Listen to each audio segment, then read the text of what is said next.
எனக்கு பிரியமானவர்களே, எனக்கு இந்த சம்பவத்தை நன்றாக உணர்ந்து கொள்ள முடிகிறது. ஏன்னு சொன்னால் அவர்கள் நெடுங்காலமாக அதற்கு காத்திருந்தார்கள். அவர்களுக்கு பிள்ளை வரும் என்று சொல்லி பேரை கொடுத்த பின்பாக யோவான் சொல்லுகிற காரியம் என்ன, எப்படிப்பட்ட பிள்ளை என்று கூட நாங்கள் தேவதூதன் சொல்லுகிறதை பார்க்க முடிகிறது.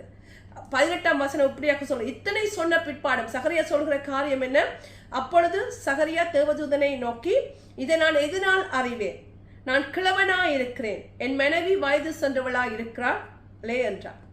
அப்பொழுதுதான் கபிரியர் சொல்றார், நான் தேவ சந்நிதியிலிருந்து வருகிறவன், தேவன் பொய் சொல்லுகிறவன் அல்ல, அவருடைய சந்நிதியில் புறப்பட்டு வருகிற நானும் பொய் சொல்கிறவன் அல்ல.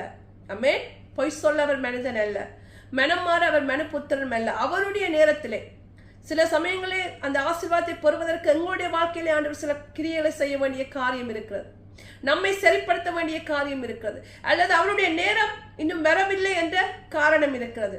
ஏதோ ஒரு காரணத்தினாலே ஆண்டவர் அந்த ஆசீர்வாதத்தை தள்ளி இவர்களுக்கு கொடுத்தார். இன்றைய நாளில் நீங்களும் அப்படியாக சோர்ந்து போயிருக்கிறீர்களா? என்னுடைய வார்த்தைகள் உங்களுடைய வாழ்க்கையிலே உற்சாகத்தை மறுபடியும் கட்டி எழுப்பட்டும்.